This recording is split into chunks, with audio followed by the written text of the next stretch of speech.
Live షోకి తిరిగి స్వాగతం. ఇక అతిథుల పరిచయం. డాక్టర్ ఎన్ తులసిరెడ్డి గారు, సీనియర్ కాంగ్రెస్ పార్టీ సీనియర్ నేత, ఆ పార్టీ ముఖ్య అధికార ప్రతినిధి, అలాగే గతంలో రాజ్యసభకి అలాగే 20 సూత్రాల అధికార కమిటీకి కూడా వారు చైర్మన్గా పనిచేశారు.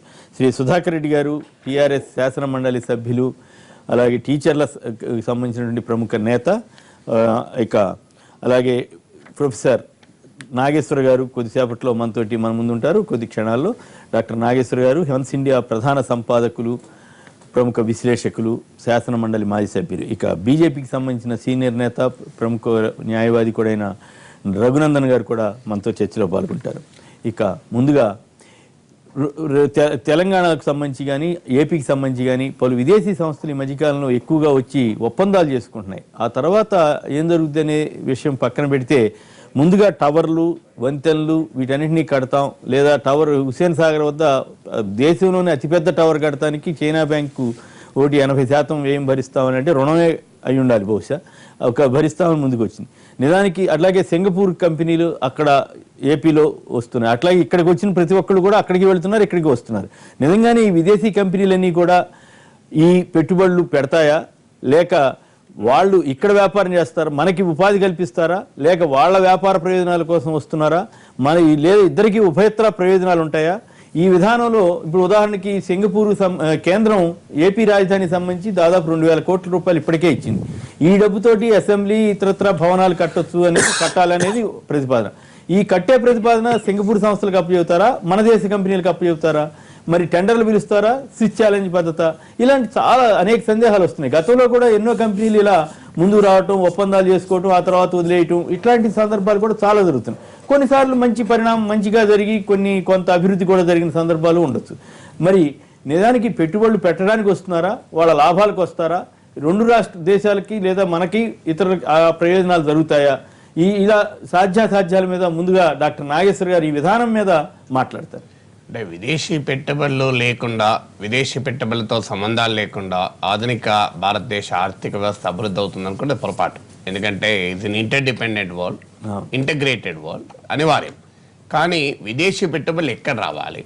విదేశీ పెట్టుబడులు అర్థశాస్త్రంలో స్టాండర్డ్ ఆన్సర్స్ ఉండవు. ఇప్పుడు ఉదాహరణకు అప్పు చేయాలా అన్నదానికి ఆన్సర్ లేదు. అప్పు చేసి సింగపూర్ పోయేస్తే తప్పు, అప్పు చేసి పొలం కొంటే తప్పులేదు, అప్పు 5% వడ్డీకి తెస్తే తప్పు, 1% వడ్డీకి తెస్తే తప్పులేదు. 20 లక్షలు ఉన్నవాడు 5 లక్షలు అప్పు తెచ్చి ఇల్లు కడితే తప్పులేదు, 5 లక్షలు ఉన్నవాడు 20 లక్షలు అప్పు చేస్తే తప్పు. అందువల్ల అర్థశాస్త్రంలో స్టాండర్డ్ ఆన్సర్స్ ఉండవు. ఈ విదేశీ పెట్టుబడులు కూడా రావాలి అంటే రావాలి, కానీ ఏ రంగాల్లో రావాలి? మనకు క్యాపిటల్, టెక్నాలజీ, మనకు పెట్టుబడి, సాంకేతిక పరిజ్ఞానము లేని చోట విదేశీ పెట్టుబడులను ఆహ్వానించడం వల్ల దేశం అభివృద్ధి చెందుతుంది. 2, విదేశీ పెట్టుబడులు ఆహ్వానించి ఎగుమతులను ప్రోత్సహించడం ద్వారా మనకు లాభం అవుతుంది. ఇప్పుడు ఉదాహరణకు చైనా వాళ్ళే, మీరు చైనా ఉదాహరణ చెప్పారు. చైనా వాడు వాల్మార్ట్ను ఆహ్వానించాడు. చైనా మార్కెట్లో 7% వాటా వాల్మార్ట్ది. మొత్తం చైనా రిటైల్ మార్కెట్లో కేవలం 7%. కానీ ప్రపంచవ్యాప్తంగా ఉన్న వాల్మార్ట్ స్టోర్స్లో 50-60% చైనా వస్తువులు అమ్ముతారు. అంటే వాడు 7% తన మార్కెట్ ఇచ్చి ప్రపంచ మార్కెట్ను తెచ్చుకున్నాడు. ఆఖరికి మీరు అమెరికాలో వెళ్ళి వాల్మార్ట్ షాప్లో అమెరికా జెండా అడిగితే మేడ్ ఇన్ చైనా అని ఉంటుంది. అందువల్ల మనం ఏ రకంగా ఇంటరాక్ట్ అవుతాం విదేశీ పెట్టు, మన క్యాపిటల్ లేని చోట, టెక్నాలజీ లేని చోట, మనకి ఎంప్లాయ్మెంట్ జనరేట్ అయ్యే చోట. ఇప్పుడు విదేశాల నుంచి ఒక పవర్ రియాక్టర్, సోలార్ పవర్ ప్యానెల్స్ను తెప్పించి తక్కువ రేటుకు సోలార్ పవర్ విద్యుత్ ఉత్పత్తి చేసాం అనుకోండి, ఆ పెట్టుబడుల వల్ల ఎలాంటి నష్టం లేదు, ఇంకా లాభం మనకు. కానీ ఆల్రెడీ మన ఎన్టీపీసీ థర్మల్ పవర్ రియాక్టర్లను బ్రహ్మాండం కట్టగలుగుతుంది, మన బిహెచ్ఈఎల్ టర్బైన్లను తయారు చేయగలుగుతుంది. ఇది ప్రపంచవ్యాప్తంగా కాంట్రాక్ట్లు పొందుతున్నారు బిహెచ్ఈఎల్, ఎన్టీపీసీ. అక్కడ వచ్చి వీళ్ళు ఎలక్ట్రిక్ టర్బైన్లు తయారు చేశారు అనుకోండి, మనకు లాస్. అందువల్ల ఒక రాష్ట్రమైనా, ఒక దేశమైనా, ఎక్కడ అమెరికా నుంచి ఆక్స్ఫోర్డ్ విశ్వవిద్యాలయం, బ్రిటన్ నుంచి ఆక్స్ఫోర్డ్, కేంబ్రిడ్జ్, అమెరికా నుంచి హార్వర్డ్, ఎంఐటి, యూనివర్సిటీ ఆఫ్ పెన్సిల్వేనియానో వచ్చి, స్టాన్ఫోర్డ్ వచ్చి ఇక్కడ యూనివర్సిటీ పెడితే మనకు లాభం. కానీ అక్కడ నుంచి అమ్మాంబాపతు యూనివర్సిటీలు, ఊరు పేరు లేని యూనివర్సిటీలు, రికగ్నిషన్ లేని యూనివర్సిటీలు మనం చూసాం గందరగోళాలు. వాడు వచ్చి ఇక్కడ పెట్టాడు లాస్. అందువల్ల ఏ విదేశీ విశ్వవిద్యాలయాలు రావాలన్నా వద్దా అని క్వశ్చన్ అడిగితే ఆన్సర్ లేదు. ఏ విశ్వవిద్యాలయం మంచిగా చక్కగా వివరించారు. అయితే ఈ జనరల్ ఫిలాసఫీ చాలా బాగా చెప్పారు మీరు. With reference to Telangana context and AP context చెప్పండి. ఇప్పుడు తెలంగాణ ఏపీ కాంటెక్స్ట్ లో కూడా ఇప్పుడు అసలు ఏ వస్తున్నాయో ఏవి పోతున్నాయో ఎవరికి తెలియదు. ఇప్పుడు ఇంకోటి వీళ్ళు ఎట్లుంటాయంటే, ఇప్పుడు సంబంధం పెళ్లిల పేరే తేవడం ఫస్ట్ స్టేజ్, సెకండ్ స్టేజ్ లో అమ్మ నాన్న చూస్తారు, థర్డ్ స్టేజ్ లో ఆడపడుచులు చూస్తారు, ఫోర్త్ స్టేజ్ లో వీడు పెళ్లి కొడుకు చూస్తాడు, చూసి పెండింగ్ లో పెడతాడు కొన్ని రోజులు, తర్వాత పెళ్లి కూతురు కూడా పెండింగ్ లో పెడుతుంది, తర్వాత ఎంగేజ్మెంట్, ఎంగేజ్మెంట్ అయినాక పెళ్లి అవుతుంది. ఇది ఏ స్టేజ్ లోనైనా పెళ్లి ఎగిరిపోవచ్చు, పెళ్లి అయినాక కూడా డైవర్స్ రావచ్చు, అది విషయం. అందుకని ఇది ఇప్పుడు జరుగుతున్నది ఏంటంటే, పెళ్లిల పేరే సంబంధాలు తెస్తున్నాడు ఇప్పుడు ఈ స్టేజ్ వి. ఇప్పుడు పెళ్లిల పేరే సంబంధాలు తెస్తే ఈ సంబంధాలు ఎన్ని పెళ్లికు చూపులు దాకా కూడా చెప్పలేము. ఇది ఎకనామిక్స్ లో ఇప్పుడు లెటర్ ఆఫ్ ఇంటెంట్ అంటారు. ఫస్ట్ నేను సుధాకర్ రెడ్డి గారు వచ్చి, ఏం సార్ మా కరీంనగర్ కంపెనీ పెడతావా అంటే, పెట్టాలనిపిస్తుంది సార్ అంట, అది లెటర్ ఆఫ్ ఇంటెంట్. తర్వాత నేను ఒకసారి కరీంనగర్ పోయినప్పుడు నేను సుధాకర్ రెడ్డి గారు ఒక ఒప్పందం కుదుర్చుకుంటాం, నేను ఇక్కడికి రావాలనుకుంటున్నాను, మెమరాండమ్ ఆఫ్ అండర్స్టాండింగ్, అవగాహన పత్రం అంటారు. ఇది వచ్చి తర్వాత యాక్చువల్ గా చేయలే వరకు కొన్నేళ్ళు పడుతుంది. ఇప్పుడు ఉదాహరణకు మనకు భారత ప్రభుత్వం పెట్టే కంపెనీలే 10 ఏళ్ళు పడతాయి విదేశాల నుంచి. అందువల్ల వాళ్ళు వచ్చి తర్వాత ఏ కంపెనీ పెడతాడు, ఏం చేస్తాడు, ఎక్కడ ఏ రకమైన పరిజ్ఞానాన్ని తీసుకొస్తాడు, ఆధునిక సాంకేతిక పరిజ్ఞానం తెస్తాడా, మనం చేయలేని పని చేస్తాడా, ఇవన్నీ ప్రభుత్వాలు ఏం చేస్తున్నాయంటే ఇట్లాంటి పారిశ్రామిక సదస్సులు పెట్టినప్పుడు 10 లక్షల కోట్లు వచ్చేసినాయి, 5 లక్షల కోట్లు వచ్చినాయని ప్రకటన చేస్తాయి. ఆ తర్వాత ఎన్ని మెటీరియలైజ్ అయినాయి అనే అవన్నీ లెటర్ ఆఫ్ ఇంటెంట్. తప్పు వాళ్ళది కాదు, తప్పు మనది, మీడియాది. ప్రచారం చేయాలి, మనం ప్రచారం చేస్తున్నాం. లెటర్ ఆఫ్ ఇంటెంట్ తీసుకెళ్లి 10 బిలియన్ ఇన్వెస్ట్మెంట్ తెలంగాణ రాస్తారు అంటే మనం రాసే వరకు జనం నమ్ముతాం. విదేశాలకి మనం రాయకపోతే ప్రభుత్వాలకు అనుకూల పత్రికలు ఉన్నాయి, భారీగా తరలి వస్తున్న పెట్టుబడులను వాడు భారీగా హెడ్లైన్ పెట్టారు, ఎందుకంటే వాళ్ళకి భారీగా ప్రేమ ఉంది ఆ ప్రభుత్వాల మీద. ఇవన్నీ కొంత అవగాహన రాయి. అంటే ఇంట్రెస్టింగ్ ఎగ్జాంపుల్ ఒకటి ఉంది, నిన్న హిందూలోనూ ఎక్కడ వచ్చింది. విశాఖపట్నానికి ఎరోస్ ఇంటర్నేషనల్ అనేటువంటి కంపెనీ 11 నెలల క్రితం అవగాహన ఒప్పందం కుదుర్చుకుంది ఎంటర్టైన్మెంట్ సిటీ పెట్టడం కోసం. అప్పుడు 30,000 నుంచి 60,000 కోట్ల పెట్టుబడులు వచ్చేస్తున్నాయని పెద్ద ఎత్తున ప్రచారం జరిగింది. ఇప్పటికీ అడుగు కాదు, అంగుళం కూడా ముందుకెళ్ళలేదని నిన్న కథనం వచ్చింది. ఎందుకు మీకు భారత అమెరికా ఒప్పందప్పుడు ఎంత అడావుడి చేశారు, అసలు అద్భుతాలు జరిగిపోతాయి. మన ఈ ప్రోగ్రామ్ లో కూర్చొని నేను జయప్రకాష్ నారాయణ గారు బాధించుకున్నాం, అద్భుతాలు జరిగిపోతాయి. అసలు భారతదేశంలో అనువిద్యుత్ మొత్తం ఉన్నారు. ఏమన్నా వచ్చిందా? 2008 నుంచి 2010 ఎక్కడ అనువిద్యుత్ కేంద్రాలు అద్భుతంగా అభివృద్ధి అయ్యాయి చెప్పండి నాకు. కళ్ళ ముందర జరుగుతున్నది. ఇది కథలు చెప్పినా లేదా?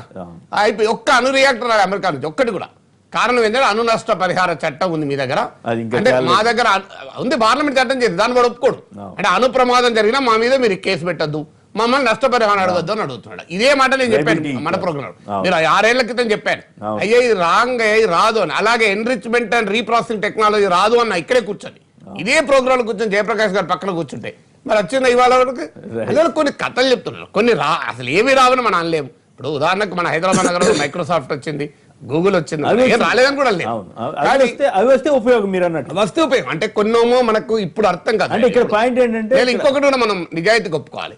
కొన్ని వచ్చినప్పుడు రాజీవ్ గాంధీ 21వ శతాబ్దం అంటే ఆ రోజు ఆయన అవహేళన చేశారు, గుర్తుంది కదా. కానీ ఇప్పుడు మోడీ గారు 21వ శతాబ్దం అంటే ఆయన బ్రహ్మాండం పెట్టారు జనం. అంటే ఏ సందర్భంలో ఏ స్లోగన్ ఇవ్వాలి అనేది కూడా. ఇప్పుడు అప్పుడు ఎలక్ట్రానిక్స్, కంప్యూటర్స్, సమాచార సాంకేతిక పరిజ్ఞానం అంటే చాలా మంది అప్పుడు చంద్రబాబు నాయుడు అన్నా, రాజీవ్ గాంధీ అన్నా వీళ్ళకి ఐటీ తప్ప ఇంకోట్లేదా అంటారు. ఇప్పుడు అందరూ ఐటీ అంటున్నాం కదా. అందువల్ల ఆధునిక టెక్నాలజీని ఆహ్వానించాలి, విదేశీ పెట్టుబడులు ఆహ్వానించాలి. అయితే ఒక దేశం తన అవసరాన్ని గుర్తించి తనకు చాతకాని రంగాల్లో రమ్మనండి. ఇవాళ solar power, thermal power Telangana power deficit. ఇప్పుడు నేను డైరెక్ట్ గా అడుగుతున్నా, హుస్సేన్ సాగర్ దగ్గర టవర్ నిర్మాణం, చైనా బ్యాంకు డబ్బులు ఇస్తుందని అంటున్నారు.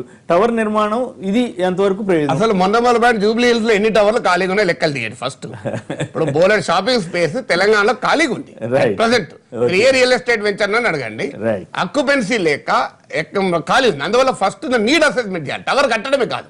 ఈ టవర్ రికార్డు కోసం, అది దేశంలోనే అత్యంత రికార్డులకు. ఇప్పుడు దేశంలోనే అత్యధిక మంది పిల్లలు ఉన్న తల్లిదండ్రులుగా నేను రికార్డు సృష్టిస్తా అని అంటే అది తెలియదు రికార్డ్ అవుతుంది. అయితే ఆ టవర్ అవసరమా లేదా అని కూడా నేను ఇప్పుడు ప్రభుత్వం చెప్పాలి, నేను చెప్పాల్సింది కాదు. ఆ టవర్ ను ఏ రకంగా ఎకానమిక్ గా ప్రొడక్టివ్ గా మీరు వాడుకుంటారు, నెంబర్ 1. నెంబర్ 2, భారతదేశంలో లేదు ప్రపంచంలో ఉన్న ఏ కంపెనీ కూడా ఇంతకన్నా తక్కువ రేటు తయారు చేయదా? 2, 3 అది మనకి ఎకనామిక్ బ్రహ్మాండంగా తయారు చేస్తారు. రియాలిటీ రిపోర్ట్ ఉండాలి, రిపోర్ట్ తయారు చేస్తానికి ఏమన్నా తయారు చేస్తే రావట్లేదు కదా. అందువల్ల ఇప్పుడే మనం ఇప్పుడు తెలంగాణ ప్రభుత్వం చేసినా ఏపీ ప్రభుత్వం ఇప్పటికిప్పుడు అది చెడు అని అనలేం, మంచి అనలేం. ప్రభుత్వాలు స్పష్టంగా ఏమి చేస్తున్నారు, ఎందుకు చేస్తున్నారు, దీని ప్రయోజనాలు ఏంటనే నేను అనేది హుస్సేన్ సాగర్ లో టవర్ కట్టడు కన్నా మీరు చైనా వాడుతోని సోలార్ పవర్, చైనా వాడు సోలార్ పవర్ లో బాగా ఎక్స్పాండ్ వాడు అవుతున్నాడు. tower- తెలంగాణలో పవర్ డెఫిసిట్ ఉంది. Right. మీరు ఇక్కడ బ్రహ్మాండంగా ఎండలు ఉన్నాయి. మీరు తెలంగాణలో సోలార్ పవర్ ను తక్కువ రేటుకు ఉత్పత్తి చేసి చైనా కంపెనీలను ఆహ్వానించండి, మనం స్వాగతిద్దాం. రైట్. తులసిరెడ్డి గారు మీ వాదనండి ఏపీ కాంటెక్స్ట్ లో మాట్లాడండి. ఇప్పుడు పెట్టుబడిదారులు, స్వరాష్ట్ర పెట్టుబడిదారులు, స్వదేశీ పెట్టుబడిదారులు, విదేశీ పెట్టుబడిదారులు.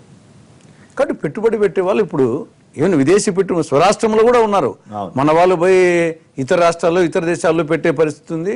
అదేవిధంగా వేరే దేశం వాళ్ళు, వేరే రాష్ట్రం వాళ్ళు ఇక్కడికి వచ్చే పెట్టే పరిస్థితి.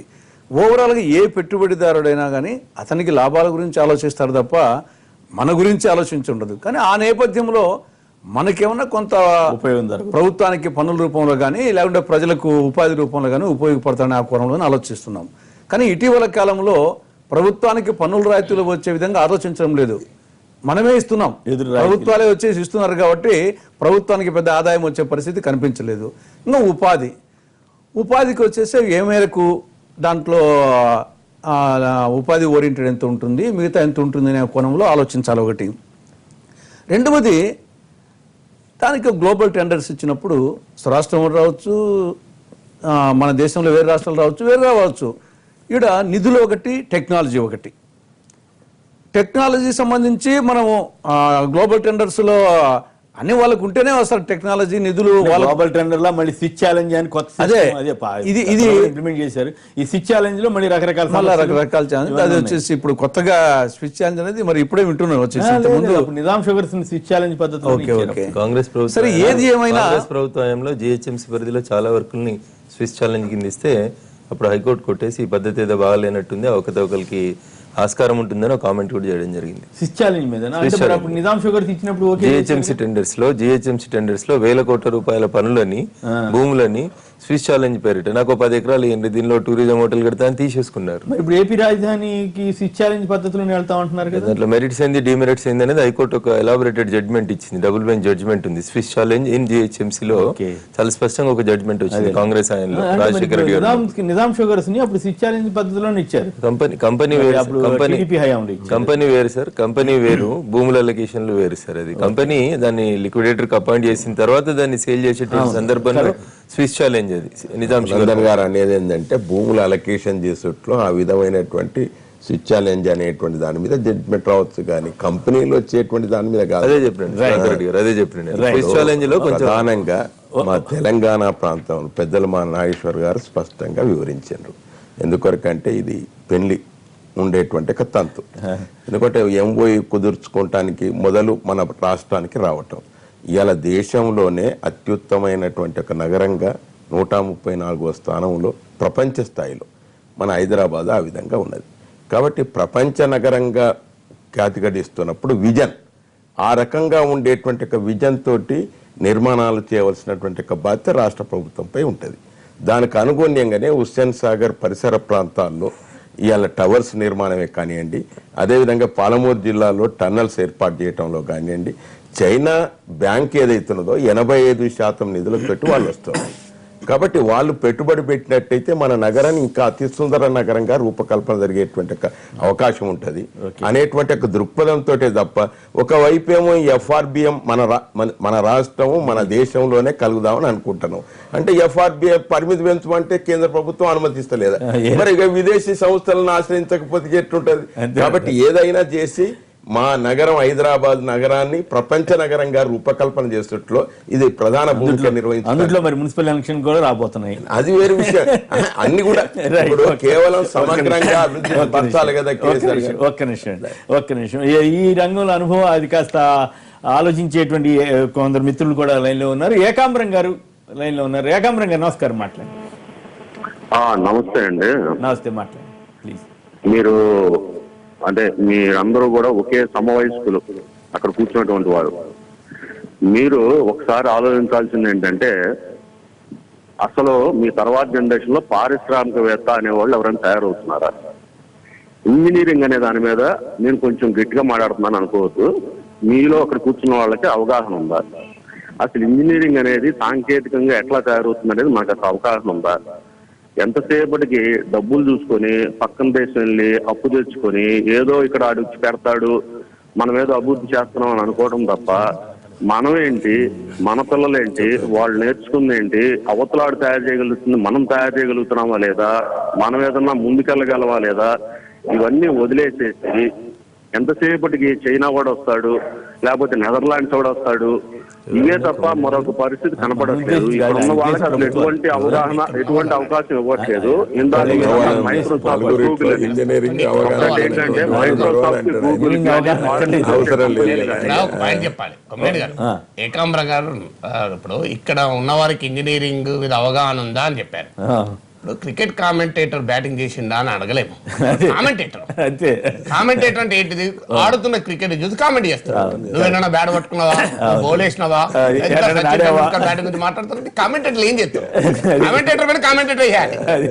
అది మేము కామెంటేటర్లమే తప్ప మేము క్రికెట్ ప్లేయర్లమని మేము చెప్పాలి. ఓకే, మీరు ఏకాంబరం గారు ఇక్కడ ఉన్న వాళ్ళకి అవగాహన లేకపోతే పలానా ఇష్యూ మీద అవగాహన అందుకే పెద్దలు ఏకాంబరం గారిని ఫోన్ లైన్ లో తీసుకున్నారు. అందుకే కదా అవగాహన ఉన్న వాళ్ళు చెప్పాలి. రైట్, మీకుండే అవగాహన మీకుంటుంది, వాళ్ళకుండే అవగాహన మాకుంటుంది. కాబట్టి ఆ ఇష్యూలోకి వెళ్లకుండా డైరెక్ట్ గా చైనా పెట్టుబడులు కానీ లేదా సింగపూర్ పెట్టుబడులు కానీ అవసరమా కాదా అంతవరకు చెప్పండి.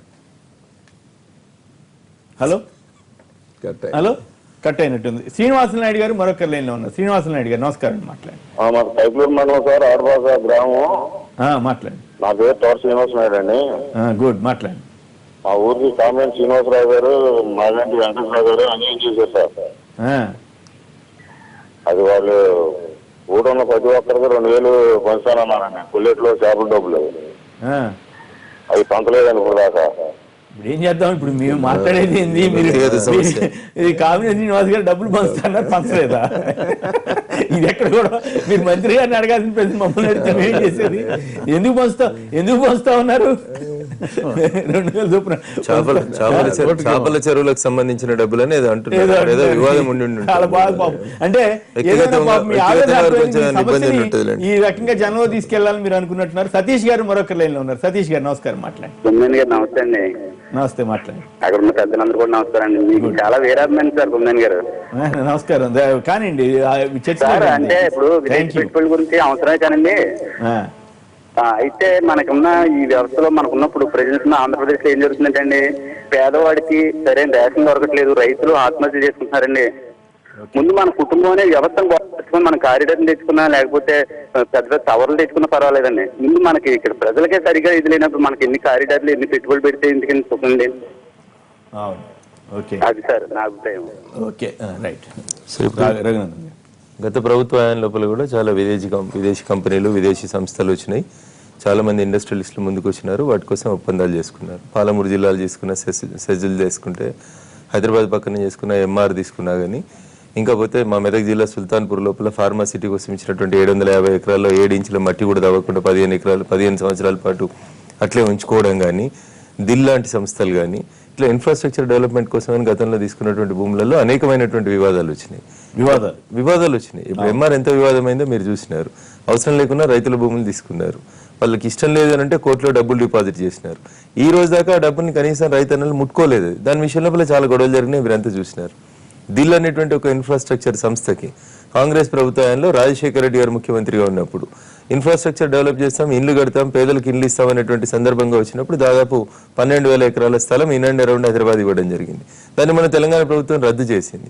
అంటే భూముల్ని ఎట్లా పడితే అట్లా కేటాయిస్తూ చేస్తూ పోతున్నప్పుడు ఇప్పుడు మా మెదక్ జిల్లా సుల్తాన్పూర్ లోపల 750 ఎకరాలు ఇచ్చారు సార్ ఫార్మాసిటీ కడతామని. అంటే రాజశేఖర రెడ్డి గారు ముఖ్యమంత్రి అయినా తొలి 6 నెలల్లోనే అగ్రిమెంట్ అయింది సార్. ఆ సంస్థ ఈ రోజు కనీసం ల్యాండ్ మీద పొజిషన్ తీసుకోలేదు, కానీ రైతులు మాత్రం ఎక్కడ ఏం చేసినారు, భూమి మాత్రం పలానాలకు అలాట్ అయింది అని చెప్పినారు. దాని మీద అనేక రకాలైనటువంటి ఉద్యమాలు చేయాల్సినటువంటి పరిస్థితి వచ్చింది. మేము రైతులు లోకల్ ఆఫీసర్లు ఉంటారు కాబట్టి వాళ్ళు ఖాళీ చేయించేశారు సార్. అంటే ఇప్పుడు ప్రభుత్వం ఒక ఎంఓయూ చేసుకుంది, ఎంఓయూ స్టేజ్ దాటినాక నెక్స్ట్ ఏంది, ఇందాక నాగేశ్వర్ గారు చెప్పినట్టు భూమి మాకు హ్యాండ్ ఓవర్ చేస్తే మేము వర్క్ మొదలు పెడతామంటారు. వర్క్ హ్యాండ్ ఓవర్ చేయాలంటే ఏం చేయాలి? పొజిషన్ లో ఉన్నటువంటి రైతన్నల్ని పక్క జరపాలి. జరిపినారు. 10 ఏళ్ళు, 12 ఏళ్ళు, 15 ఏళ్ళు పోయింది అక్కడ. ఇప్పటిదాకా ఏం పని రాలేదు. మళ్ళీ మొన్నది క్యాన్సిలేషన్ కోసం అని చెప్పి ప్రభుత్వానికి రాచకొండలో ఫార్మాసిటీ అన్నారు కదా, నేను అదే అంటున్నాను సార్. అదేమో తెలంగాణ ప్రభుత్వం వచ్చిన తర్వాత చేసిన ఆలోచన. ఇది రాజశేఖర రెడ్డి గారు ముఖ్యమంత్రి గారు ఉండగా చేసింది. ఇప్పుడు మహబూబ్ నగర్ లో, పాలమూరులో అనేక సైజులు ఇచ్చారు సార్. ఏ సైజుకి సంబంధించి కూడా అది అరవిందోనా, ఎట్రోనా, ఇంకొకరా రకరకాల పేరున్న ప్రఖ్యాతిగాంచినటువంటి సంస్థలు అయినప్పటికీ కూడా సెజ్ల పేరిట 100 ఎకరాలు, కొన్ని సంస్థలు అయితే 1000 ఎకరాలు కూడా తీసుకున్నాయి సార్. నిజంగా ఒక కంపెనీ తన ఎస్టాబ్లిష్మెంట్ కెమికల్ కంపెనీ పెట్టాలనుకుంటే 1000 ఎకరాలు అవసరమా? అంతెందుకు సార్, దుండిగల్ పక్కన చెత్త నుంచి మేము చెత్తను రీసైకిల్ చేస్తామని చెప్పి ఒక పెద్ద సంస్థ, దేశంలోనే పేరున్న ఒక సంస్థకి 1000 ఎకరాలు ఇచ్చారు సార్. హైదరాబాద్ లో చెత్త పోతలేదు, రామ్కీ సంస్థ. హైదరాబాద్కి వెళ్ళి చెత్త హైదరాబాద్ అవతలికి పోతలేదు. తీసుకున్న 1000 ఎకరాలని అట్లా ఎట్లా ఉంచినారు, ఏం వాడుతున్నారు అనేది మీకు అందరికి తెలుసు, మాకందరికి తెలుసు. దాని పేరు మీద జిహెచ్ఎంసీ నుంచి ఎన్ని వేల కోట్లు సంవత్సరానికి తీసుకుంటున్నారు కూడా ప్రజలందరికీ తెలుసు. అంటే నిజంగా పారిశ్రామికరణ అభివృద్ధి జరగొద్దా అంటే జరగాలి. ఇచ్చినటువంటి సబ్జెక్టు కండిషన్ ఎన్ని రోజులలో మీరు అక్కడ కంపెనీ కట్టబోతా ఉన్నారు, ఎంతమందికి ఎంప్లాయ్మెంట్ ఇవ్వబోతా ఉన్నారు, దీని ద్వారా ఈ ప్రాంతం కాలుష్యం కాకుండా ఉంటుందా, కాలుష్యం చేసి మీరు వెళ్ళిపోతారా? ప్రపంచ దేశాలు అన్ని బ్యాన్ చేసిన కెమికల్ కంపెనీలు అన్ని వచ్చి హైదరాబాద్ చుట్టూ పెడతాం, హైదరాబాద్ మొత్తం ఇదే అభివృద్ధి అని చెప్పి కాలుష్య కాసారంగా మారుస్తామంటే కష్టం అవుతుంది. 42 చెరువుల్ని చచ్చిపోయిందని సుప్రీంకోర్టు డిక్లేర్ చేసింది. నక్కవాగు అని ఒక సజీవంగా పారేటువంటి నది, గోదావరి ఉపనదిగా ఉండేది, దాంట్లో నీళ్లు ముట్టొద్దు అని చెప్పి సుప్రీంకోర్టు అనౌన్స్ చేసింది. ఇట్లాంటి అభివృద్ధి వద్దు. రైట్. ఇకపోతే టవర్ల విషయానికి వచ్చినప్పుడు సరే, మోడల్ గా ఉండడానికి ఒకటి కడితే అది వేరు, కానీ దాని పేరు మీద 1000 కోట్ల ఖర్చు అనేది ప్రస్తుతం తెలంగాణ రాష్ట్రానికి అవసరం లేదేమో అనేది నా భావన. ఒక సూచన, ఇప్పుడు దుబాయ్ వాడు కట్టుకున్నాడు సార్, అమెరికాలో ఉన్నటువంటి ఎత్తైన టవర్ కంటే నేను ఒక ఎత్తైన టవర్ కట్టుకుంటా అని, వారి దగ్గర డబ్బులు ఎక్కువ ఉన్నాయి, కట్టుకొని ఖాళీగా ఉంచుకొని బొమ్మలాగా ప్రపంచానికి చూపించుకున్నా ప్రపంచానికి అభ్యంతరం లేదు సార్.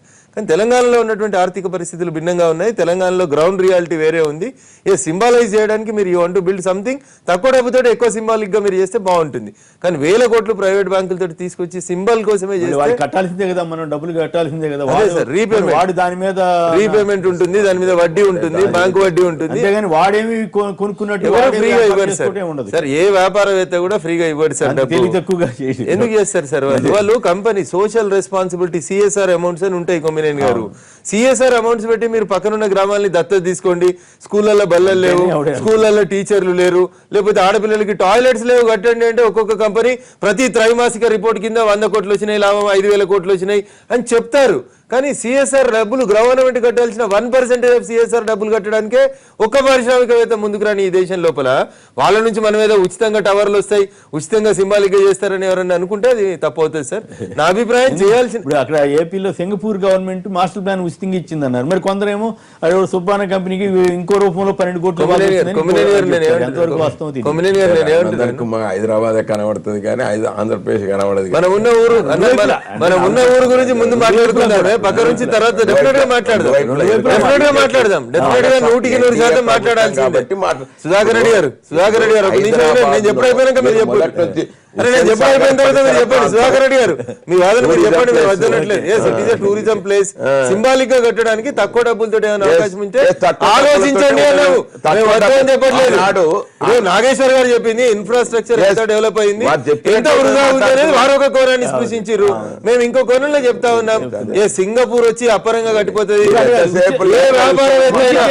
ఏ వ్యాపారవేత్త అయినా నేను ఫ్రీగా ఏదో చేస్తున్నాను తెలంగాణకి లేదా లేదా అమరావతికి నేను మొత్తం ఉచితంగా నా కంపెనీకి వెళ్ళి 1000 కోట్లు ఇస్తాను ఎవరైనా చెప్తుంటే అది ఖచ్చితంగా ప్రజల్ని మభ్యపెడుతున్నట్టు, ప్రభుత్వాన్ని మభ్యపెడుతున్నట్టు, అది కేవలం మాటలకే పరిమితం అవుతుంది.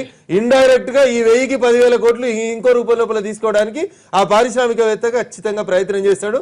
ఆ విషయం లోపల ప్రభుత్వాలు అలర్ట్ గా ఉండాలని విజ్ఞప్తి చేస్తాను. తులసిరెడ్డి గారు ఇందాక కంప్లీట్ చేయలేదు. ఇప్పుడు సింగపూర్ వచ్చేసి మాస్టర్ ప్లాన్ 6 నెలలు పట్టింది. మన వాళ్ళకి ఏమన్నా చెప్పింటే 6 రోజులు ఇచ్చిండే వాళ్ళు. ఆల్రెడీ అప్పట్లో హెచ్ఎండి వాళ్ళు అట్లాంటివి ఉన్నాయి కదా, హుడా వాళ్ళు తయారు చేసి కొన్ని ఉన్నాయి. అదే 6 రోజులు ఇచ్చే పని 6 నెలలు పెద్ద ఘనకార్యం. దాంట్లో వచ్చేసి రేపు వాళ్ళు ఈ స్విచ్ ఛాలెంజ్ పద్ధతిలో మొత్తం ఈ యొక్క మాస్టర్ ప్లాన్ డబ్బులు మొత్తం అన్ని కలిసి వాళ్ళు వేసుకుంటారు. తర్వాత రెండవది, మన ఈరోజు స్వదేశీ ఉద్యమం, మన స్వాతంత్ర ఉద్యమమే వచ్చేసి విదేశీ వస్తు బహిష్కరణ, విదేశీ వస్త్ర బహిష్కరణ. అంటే నేను ఇప్పుడు ఈ గవర్నమెంట్ అని కాదు, జనరల్గా ఇటీవల కాలంలో ఏదో విదేశస్తులను రండి రండి రండి అనేది ఒక మన రాష్ట్రంలో కానీ దేశంలో కానీ ఇప్పుడే ఈ గవర్నమెంట్ కాదు గత కొంతకాలం జరుగుతుంది. ఇది జస్ట్ రివర్స్లో పోతుందేమో అనిపిస్తుంది. మరి సరే, వాళ్ళు మన కండిషన్స్ ప్రకారం అయినప్పుడు గ్లోబల్ టెండర్స్లో వాళ్ళు రావచ్చు, వేరే వాళ్ళు రావచ్చు, అప్పుడు వేరు. కానీ అది ఏదో ఇక్కడ మనకు డబ్బులే లేనట్టు, పెట్టుబడిదారులే లేనట్టు, టెక్నాలజీ లేనట్టు, మొత్తం సింగపూర్ కానీ చైనా కానీ వాళ్ళు వస్తేనే మనం వచ్చేసి కానీ ఇక్కడి నుంచి పెట్టుబడిదారులు ఇక్కడి నుంచి ముఖ్యమంత్రులు వెళ్తున్నారు, మళ్ళీ అక్కడి నుంచి బృందాలు వస్తున్నాయి. ఏం జరుగుతుందో నాకైతే ఏం అర్థం కావట్లేదు. సరే న్యాచురల్ గా మీరు చెప్పినట్లు ఎంఓయూ చేసుకునే దాంట్లో 1% కూడా యాక్చువల్ గా గతంలో కూడా అనేక రాష్ట్రాల్లో కూడా ఆ ఎంఓయూలో 1%, 2% అంతకంటే ఎక్కువ ఎక్కడా పెద్ద జరిగినట్లేదు ఏ ముఖ్యమంత్రి హయాంలో ఏ రాష్ట్రంలో కూడా. కాకపోతే ఏమంటే దాన్ని ఒక పెద్దగా ఈ రాష్ట్ర ప్రభుత్వాలు ముఖ్యమంత్రులు పెద్దదాన్ని హైలైట్ చేసుకొని మొత్తం ఉద్యోగాలు వచ్చినాయని చెప్పేసి ఇది ఒక ప్రచారానికి ఎక్కువ ఉపయోగించుకుంటున్నారు. కానీ యాక్చువల్గా ఫీల్డ్లో పెద్దగా ప్రభుత్వానికి ఆదాయం వచ్చింది లేదు. రఘునందన్ గారు చెప్పినట్లు దానివల్ల కాలుష్యం ఎక్కువ వచ్చింది అప్పనిచ్చేసి ఉపాధి కంటే కూడా ఉపాధి పెద్ద ఒక రకంగా వచ్చి ఉంటుంది, కాలుష్యం ఎక్కువ వచ్చింది, ప్రభుత్వానికి నిధులు రాలేదు. కాబట్టి ఇది మనకి ఎంతవరకు అవసరము ఆ అవసరానికి తగ్గట్టుగా మనము పోతే బాగుంటుంది అప్పనిచ్చేసి ఊరికి అనవసరంగా ఏదో ప్రచారం కోసము లేకుంటే ఒక హైప్ అవుతుంది. కానీ మరి విషయం వస్తే పర్వాలేదు, కానీ విషయం వస్తుందా రాదా అనేది మనం చెప్పలేము. ఒకరి కాలర్. హలో హలో ఎవరండి మాట్లాడండి. హలో మోహన్ రెడ్డి గారు నమస్కారం. మోహన్ రెడ్డి గారు నమస్కారం, మాట్లాడండి ప్లీజ్. నమస్కారం సార్.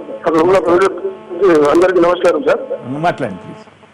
సార్ మా రఘునందన్ రావు గారు చెప్పినట్టు నేను నిధులు ఎవరు ఫ్రీ ఆఫ్ కాస్ట్ మీద పెట్టరు సార్. ఎవరైనా లాభం ఉంటేనే తెలుగు ప్రజలను ఆంధ్రాలో కానీ తెలంగాణలో కానీ ఎవరు పెట్టుబడి పెట్టినా వారికి లాభం లేదు ఎవరు పెట్టరు. ఒకటి. రెండోది ఏంటంటే మన దగ్గర ఉన్న పిల్లలకు కానీ ఇక్కడ చదువుకున్న పిల్లలకు కానీ ఉపాధి ఏది రావటం లేదు. రాజకీయం కొరకే వాళ్ళ శక్తి కొరకే ఇవన్నీ ముచ్చట్లు చెప్పుకుంటా కాలక్షేపం చేసుకుంటూ పోతున్నారు. కానీ రైతులకు కూడా చేతం రైతులకు వేరు ప్రజలకు వేరు. అక్కడ మన దగ్గర ఉన్న పిల్లలకు బ్యాంకుల ద్వారా ఇప్పించండి, వాళ్ళు వేరే దేశాలకు ఓటు బాధిస్తారు. మన దగ్గర డెవలప్మెంట్ అవుతుంది, మన దగ్గర అన్ని విధాల అందరూ సంతోషం. రైట్ అండి. రమేష్ గారు మరొకరి లైన్ లో ఉన్నారు. రమేష్ గారు నమస్కారం, మాట్లాడండి.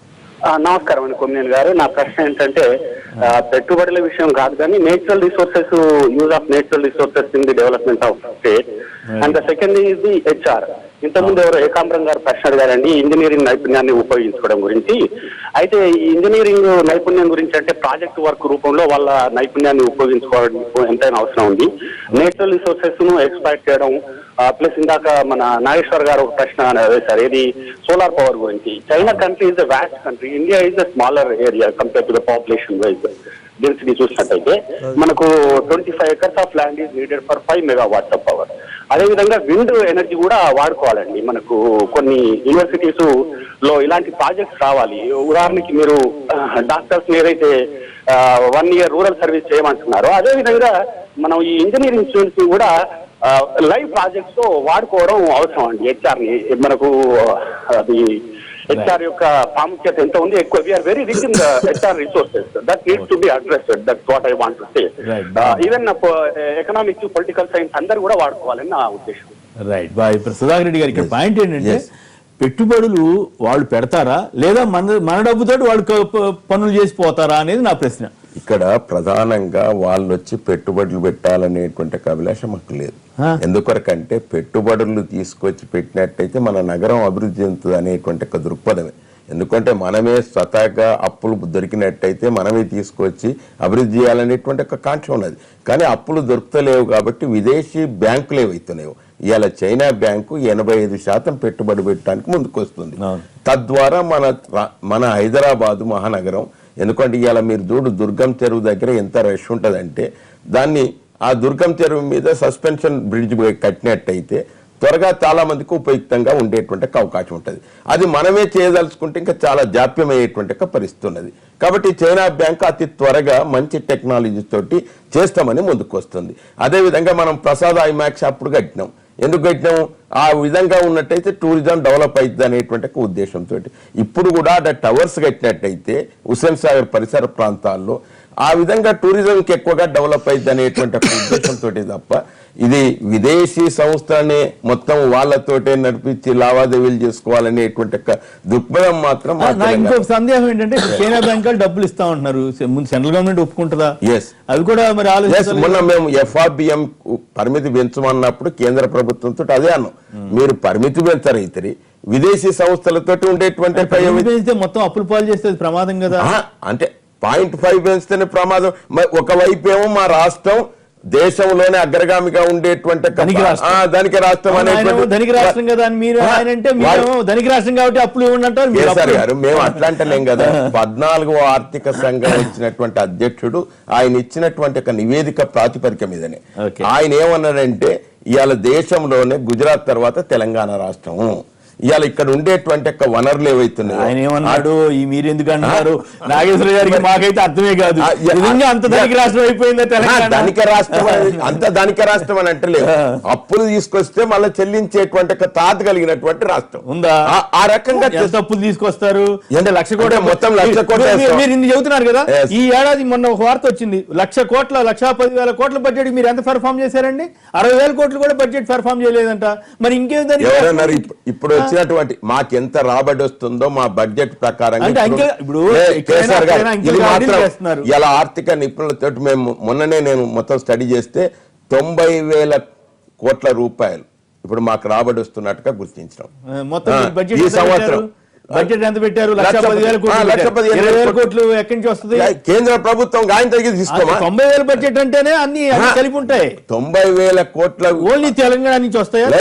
90,000 కోట్లు మేము వేసినటువంటి దానికి కేంద్ర ప్రభుత్వ నిధులు గాని మా రాష్ట్ర ప్రభుత్వం వచ్చే రాబడి గాని వస్తుంది. మిగతాది ఏదైతున్నదో 25,000 కోట్ల రూపాయలు ఇతర సంస్థల ద్వారా వస్తాయని ఆశిస్తున్నాం. భూముల అమ్ముల కాదండి, భూముల అమ్ముల ద్వారా గాని కొంత వస్తుంది ఆదాయం, ఇతరత్ర వచ్చేటువంటి ఆదాయం వస్తుందని అంచనా వేసినాం. ఇది మేము ఫస్ట్ బడ్జెట్ అండి. రెండో బడ్జెట్ వచ్చేసారు. మొదటిది ఓటాన్ అకౌంట్ బడ్జెట్. ఇప్పుడు మాకు కరెక్ట్ అంచనా తెలుస్తా ఉంటది. ఈ బడ్జెట్ ద్వారానే మాకు కరెక్ట్ గా మా రాష్ట్రాన్ని ఎట్లా నడుపుకోవాలనేటువంటి ఒక విషయం మీద ఈ బడ్జెట్ లో తెలుస్తుంది. 5 ఏళ్ళుగా బడ్జెట్ చూస్తున్నాను సార్. బడ్జెట్లు అంటే అంకెల గారడి, మాకైతే నికారస్ గా బడ్జెట్ సంబంధం లేకుండా ఎన్ని వందల వేల కోట్లు ముఖ్యమంత్రులు అనౌన్స్ చేస్తున్నారు చెప్పండి. అది వేరు విషయం. ప్రజాప్రభుత్వంలో ముందు ప్రజాప్రభుత్వం అంటే ఓన్లీ ముఖ్యమంత్రి చేస్తేనే ఆయన క్రెడిట్ తోటి వస్తుంది కదా కేసీఆర్ గారు. దాంట్లో లేకపోతే ఎట్లా వస్తుంది? గవర్నమెంట్ లేదు, అసెంబ్లీ లేదు, అవన్నీ ఉంటాయి కానీ మళ్ళీ దాని ఆమోదం పొందుతారు కదా, తప్పకుండా పొందుతారు. ఎవరు కాదనేది ఎవరు మెజారిటీ ఉంటది కాబట్టి కాదా. కాబట్టి ఏది ఏమైనప్పటికీ కూడా తప్పకుండా మన నగరాన్ని విశ్వనగరంగా రూపకల్పన చేసినట్లు ఇవన్నీ అవసరం ఉన్నాయనేటువంటి ఒక దృక్పథంతో ఆ రకమైనటువంటి ఒక విదేశీ సంస్థలను ఆహ్వానిస్తున్నాం. తద్వారా మన నగరంలో మంచి అందరికి కూడా ప్రజలకు ఉపయుక్తంగా ఉండేటువంటి ఒక ప్రాజెక్టుల నిర్మాణం జరుగుతుంది. ఇంకో విషయం చెప్పాడు మా నాగేశ్వర్ గారు. ఇలా సోలార్ విషయంలో నేను మొన్న నారాయణ ఖేడ్లో పర్యటిస్తుంటే 1 మెగావాట్కు సోలార్ ఎనర్జీ ఉత్పత్తి చేసేటువంటి మన స్వదేశీతోటే ఏర్పాటు చేసుకున్నాం. కాబట్టి ఆ రకమైనటువంటి ఒక మహబూబ్ నగర్లో వారు అన్నట్టుగా పాలమూరు జిల్లాలో కూడా విదేశీ సంస్థలన్నీ కూడా ముందుకు వస్తున్నాయి. వారు కూడా ఎందుకంటే అక్కడ ఉండేటువంటి ఒక వనరులు ఆ విధంగా ఉన్నాయి. కాబట్టి దాన్ని ఆధారంగా చేసుకొని టెక్నాలజీ చూస్తుంటాను, ఆ సంస్థలకు ఉండేటువంటి ఆర్థిక పరిస్థితి చూస్తాను. ఇవన్నీ చూసిన తర్వాత నేను నిర్ణయం చేస్తాను తప్ప ప్రభుత్వాలు సినిమాలు చూపించడానికి ఎక్కువ ప్రాధాన్యత ఇస్తున్నాయా, నిజంగా పెట్టుబడులు రావడానికి ప్రాధాన్యత? విశాఖపట్నంలో 30,000 కోట్లు నుంచి 60,000 కోట్లు రాబోతుందో అని సంవత్సరం క్రితం పెద్ద పెద్ద బ్యానర్లు వేశారు. పైసా రాలేదు. ఇప్పటికి సంవత్సరం అయిపోయింది. నా రిక్వెస్ట్ ఒకటి సార్, ఇప్పుడు విశ్వనగరం కావాలి అంటే ఒక టవర్ కడితే అవుతుంది. హైదరాబాద్ నగరంలో ఒక విశ్వ స్థాయిలో ఒక యూనివర్సిటీని డెవలప్ చేయండి, విశ్వనగరం అవుతుంది. ఇప్పుడు అమెరికాలో బాస్టన్ ఉంది. బాస్టన్ ఉన్నది పెద్ద బ్రిడ్జ్ వల్ల, పెద్ద టవర్ వల్ల బాస్టన్ పేరు రాలే. ఆడ హార్వర్డ్ యూనివర్సిటీ ఉండడం వల్ల, MIT ఉండడం వల్ల బాస్టన్ కా పేరు వచ్చింది. కరెక్ట్. సో అందువల్ల మీరు ఒక పెద్ద టవర్ ఉంది మీకు బాస్టన్, నేను తిరిగి వచ్చాను, ఇక్కడ కూడా అందరు పెద్దలు పోయి ఉంటారు, ఎక్కడ లేదు పెద్ద టవర్ ఎక్కడ. అంటే దేని వల్ల వస్తుంది పేరు మనకు అనేది? సిలికాన్ వ్యాలీ ఉంది, ఆడ దేనికి పేరు వచ్చింది? పెద్ద పెద్ద IT కంపెనీల వల్ల పేరు వచ్చింది. అందువల్ల మీరు ఒక్క విశ్వస్థాయి యూనివర్సిటీని హైదరాబాద్ లో సంతోషం. నెక్స్ట్ 10 years, నేను ఇప్పుడు కాదు, అన్ని సమగ్రంగా ఉన్నప్పుడు ఇవాళ ఉస్మానియా యూనివర్సిటీ, జేఎన్టీ యూనివర్సిటీ, ఈ 2 యూనివర్సిటీలలో కూడా యూనివర్సిటీ అంటే పేపర్లు ఏమొస్తున్నాయి మీరు గమనిస్తున్నారు? సార్, మా యూనివర్సిటీ పేపర్లు కాదు సార్, నా ఎంబర్ రాదు, 5 వైస్ ఛాన్సలర్ నియమించలేదంట. అసలు ఏంది అది? చాలా నేనేం చేస్తున్నాను సార్, దెబ్బతినే పరిస్థితి వస్తుందంట. కేసీఆర్ గారు ఇదివరకు ఉన్నటువంటి ఒక యూనివర్సిటీల్లో పరిస్థితి ఎట్లున్నది దాన్ని అధ్యయనం చేసి సమర్థవంతంగా ప్రొఫెసర్ గారు చెప్పాలి. ప్రొఫెసర్ గారు ఉస్మానియా యూనివర్సిటీ ప్రొఫెసర్ సుధాకర్ రెడ్డి గారి దగ్గర సుధాకర్ రెడ్డి దగ్గరికి మైక్ తీసేస్తే నాకన్నా ఎక్కువ మాట్లాడతారు. నాగేశ్వర్ గారు చెప్పకంటే ఉంది ఒక మాట. అక్కడ నుంచే గాదర్ కిషోర్ గారు వచ్చారు, అక్కడ నుంచే బాలకృష్ణ గారు వచ్చారు. అక్కడ చదివి వచ్చిన వాళ్ళే చాలా మంది ఎమ్మెల్యేలు, ఎంపీలు అయిన తర్వాత కూడా వాస్తవంగా గ్రౌండ్ రియాలిటీని అబ్జర్వ్ చేయక హాస్టల్ తెరిస్తలేరని, మెస్సులు లేరని, టాయిలెట్స్ లేవని రకరకాలైనటువంటి గందరగోళ పరిస్థితి. ఇప్పుడు ఈ రోజే మళ్ళీ కొత్తగా వచ్చేటువంటి యూనివర్సిటీస్ ఏంది, కొత్తగా యూనివర్సిటీస్ ఇండిపెండెంట్ యూనివర్సిటీస్ కోసం ప్రతిపాదనలు వస్తే కేంద్ర ప్రభుత్వం నుంచి వచ్చినటువంటి అప్రూవల్స్ ఏందనేది చూస్తూ ఉంటే కూడా దిగజారిపోతా ఉన్నాయి. కనీసం డిగ్రీ కళాశాలకు ఉండేటువంటి ప్రమాణాలను కూడా యూనివర్సిటీల స్థాయిలో మెయింటైన్ చేయకపోవడం బాధాకరం అనేది ఒక కామెంట్ కనబడతా ఉంది పేపర్లలో. అది ఒక్క ఉస్మానియా కాదు, మీరు శాతవాహన యూనివర్సిటీ ఉంది, ఆర్థిక మంత్రి కేటీఆర్ గారు అదే జిల్లా నుంచి ఒక్కసారి సుధాకర్ రెడ్డి గారు శాతవాహన యూనివర్సిటీ పోయారమ్మా. వారు కూడా ఎమ్మెల్సీ.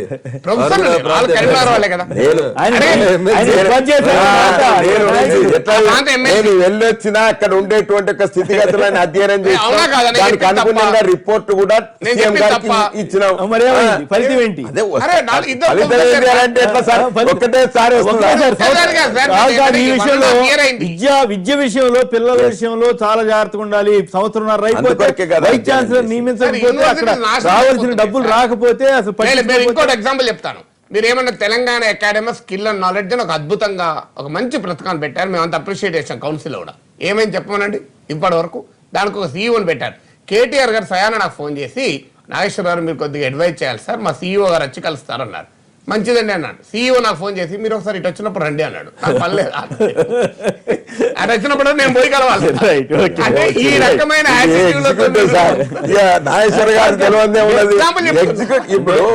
మనం ఎంత చేసినా గానీ పొలిటికల్ గా మనం నిర్ణయాలు చేసినా ఎగ్జిక్యూటివ్ అమలు ఏంటంటే కొన్ని విషయాల్లో కేసీఆర్ గారికి మంచి పేరు రావచ్చు, కానీ కొన్ని విషయాల్లో చాలా వ్యతిరేకత తెచ్చుకునే పరిస్థితి తెచ్చుకోకూడదు. వ్యతిరేకత నేను అనేది ఇప్పుడు ఒక టాస్క్ ఉంది. కేటీఆర్ గారు ప్రపోజ్ చేసినప్పుడు నేను council Sudhakar Reddy excellent idea, మీరు మంచి చేయండి ఇప్పటి కూడా అంటాను. కానీ ఏం జరిగింది మీరు చెప్పండి. ఇప్పుడు ఐటీ 1.5 years లో ఏం జరిగింది? 1.5 years లో యూనివర్సిటీస్ ఏం డెవలప్ అయినాయి ఒక్కసారి మీరు ఎవాల్యుయేట్. ఇప్పుడు స్కూళ్ళు, పాఠశాలల పరిస్థితులు ఈ 1.5 years. హైకోర్టు మొన్న చెప్పింది, వారం రోజుల్లో మీరు టీచర్లు వేస్తారా వేరా అని అడిగింది. ఇక్కడ కానీ స్కూళ్లలో ఏ మాత్రమైనా చేంజ్ వచ్చింది ఈ 1.5 years. 1.5 years లో నేను అనేది అంటే దయచేసి స్కిల్స్. ఇప్పుడు మీరు ఇక్కడ ఇంజనీరింగ్ ఎడ్యుకేషన్ ఉంది, మనం కాంగ్రెస్ గవర్నమెంట్ ఉన్నప్పుడు తిట్టాం కదా. ఇవాళ 1.5 years అయింది. ఇంజనీరింగ్ ఎడ్యుకేషన్ ఏం డెవలప్, లేకపోతే నువ్వు ITIR రాని ఏది రాని మన పిల్లలు రావు సార్ ఉద్యోగాలు. అవును, అది ఇంపార్టెంట్, చాలా ఇంపార్టెంట్. అయితే ప్రభుత్వాలు సరే పెట్టుబడులు ఈ విషయాల్లో ఎట్లా ఉన్నప్పటికీ కూడా పెట్టుబడులు మనకి ఉపయోగం జరిగేలాగా తీసుకురాగలిగితే సంతోషం, వాళ్లకు మాత్రమే ఉపయోగం జరిగేలాగా లేకుండా చూడవలసినటువంటి అవసరం ఉంది. అంతేకాకుండా ఈ ఒప్పందాలు ఏవో ప్రచార ఒప్పందాలు కాకుండా ప్రజలకు ఉపయోగపడే ఒప్పందాలుగా ఉండాలని ఆకాంక్షిస్తూ ఆ దిశలోనే ప్రభుత్వాలు పనిచేస్తున్నాయని ఆశిస్తూ ఇప్పుడు చిన్న విరామం తర్వాత లైవ్ షో కొనసాగుతుంది.